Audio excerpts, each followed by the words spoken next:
one of the Amish big fellows. Take your time there, Death Row. Slow your roll, baby. The voice of God. Slow your roll, Kyle.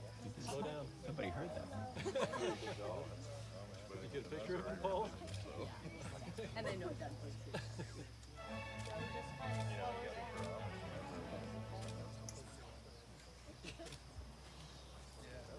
Sounds handsome.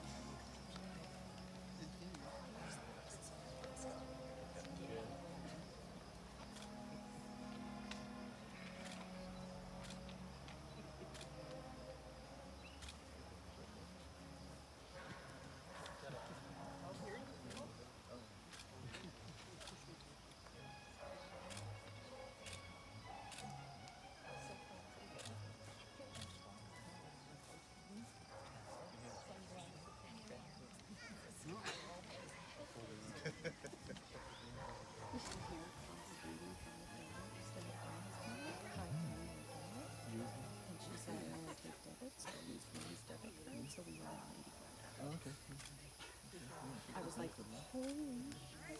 All right. But I feel so much better. Yeah, no, that's true. It looks beautiful.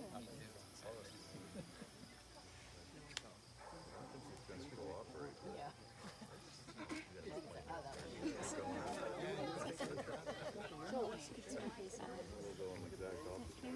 Yeah, he's not cooperating so good. As long as the bride doesn't do it.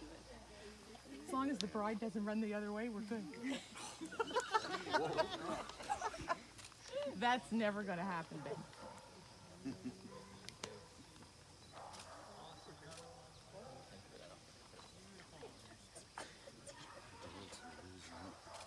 Yeah, well.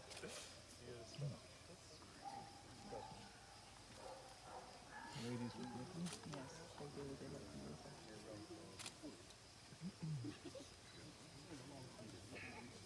Just keep your eyes forward there, mister.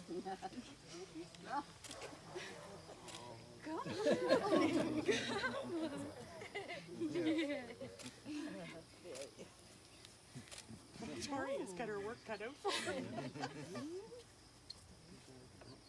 Oh, okay.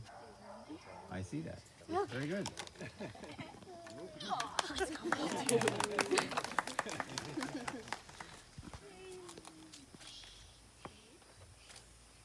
No. I think. Oh, okay. Oh, okay. I guess we're starting. All right. Okay.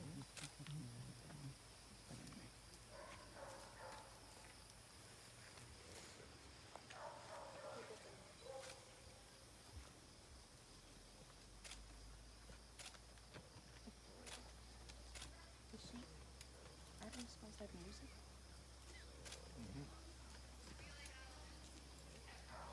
Next turn. Ben? Hey. Mark? Peek until she comes down. Don't look at Shelby now. I would say any time, Mark. It's a very short song is the only problem. Oh, okay. Then not. Okay.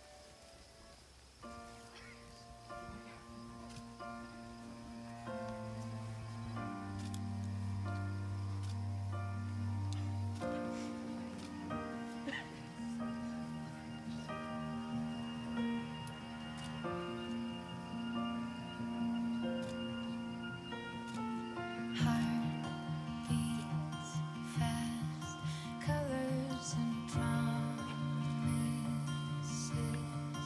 How to be brave?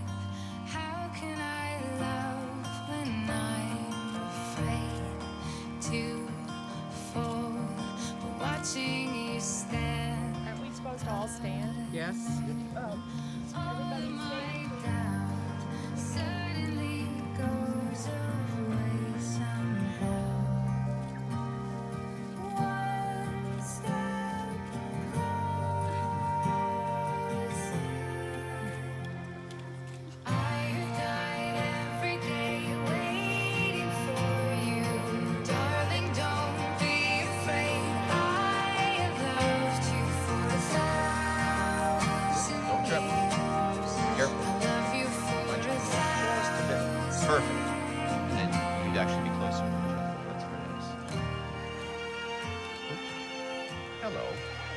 Hello. You can be closer. It is true.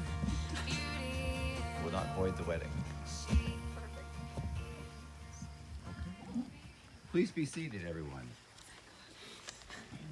It feels strange to be formal in such an informal setting. So I hope you don't mind if we're a bit informal. Yeah, and plus the sound of the dogs adds a certain ambiance, don't you think? Yes.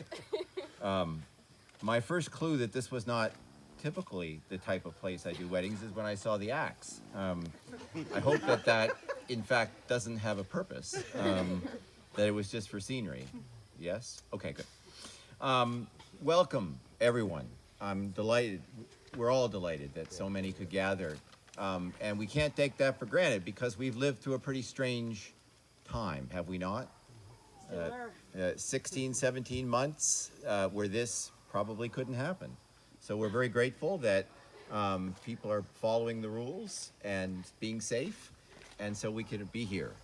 This all began with a conversation when the two of you came to the office. Do you remember that? Yep. And we all started this journey together. So I am particularly honored to be here.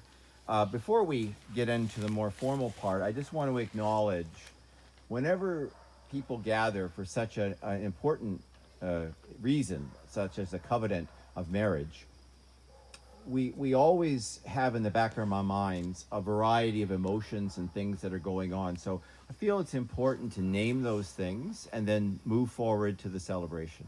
So there are over here some beautiful photographs, when the more formal part of this is over, you're all invited to come up and look.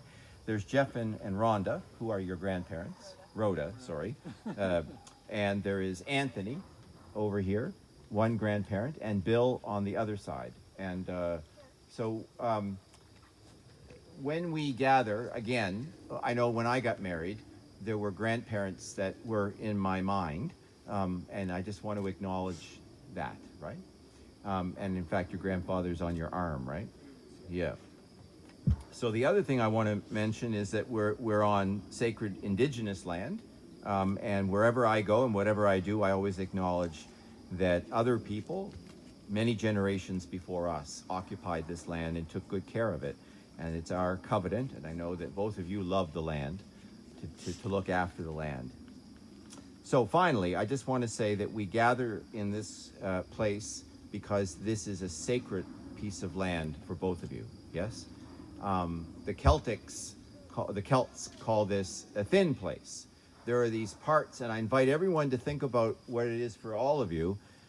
The Celts believe that there were these sacred places in nature where you could really, the line was so thin that heaven and earth were interchangeable. And I know that for Shelby and Ben, this is such a place. We are standing on holy ground. In cowboy boots, yeah, right. So without any further ado, I want to ask these questions of intent. Ben, you draw the short straw, so you go first. Ben, will you have Shelby to be your wife, to live together in sickness and health, forsaking all others, and be faithful to her as long as you both shall live? And your answer is? Perfect answer. All right. And Shelby, will you have Ben to be your husband, to live together in holy marriage? Will you love him, comfort him, honor and keep him in sickness and in health, and forsaking all others, be faithful to him as long as you both shall live? And your answer is? I will. Great. In the United Church, we acknowledge that rather than people giving people away, back at the time when women were property and handed from father to, I know, don't get me wrong, it happened. We don't do that. What we do is we ask families to pledge to honor and support a couple in their marriage together, which is a whole lot better than people being property, right? And so, as a result, I'm going to ask all of you a question. Are you ready? Yes. You don't look ready. I hope you're ready. All right. Go for it. Do you, the family and friends of Shelby and Ben, give your love and blessing to this new family? Please answer, we do. We do. Oh, that's so much better than the rehearsal. All right. Sounds like you have lots of support. It does. And advice. Yeah. I'm sure there is. All right. Now we're going to their scripture readings. They were placed firmly in the hands of Ruth Harris, who knows the Bible well, probably better than her minister, and she has chosen 2 readings. And one of them is the one I was going to suggest before she chose it. So how do you like that? Pretty impressive. So I'm going to ask Ruth and Maura to come forward, and one after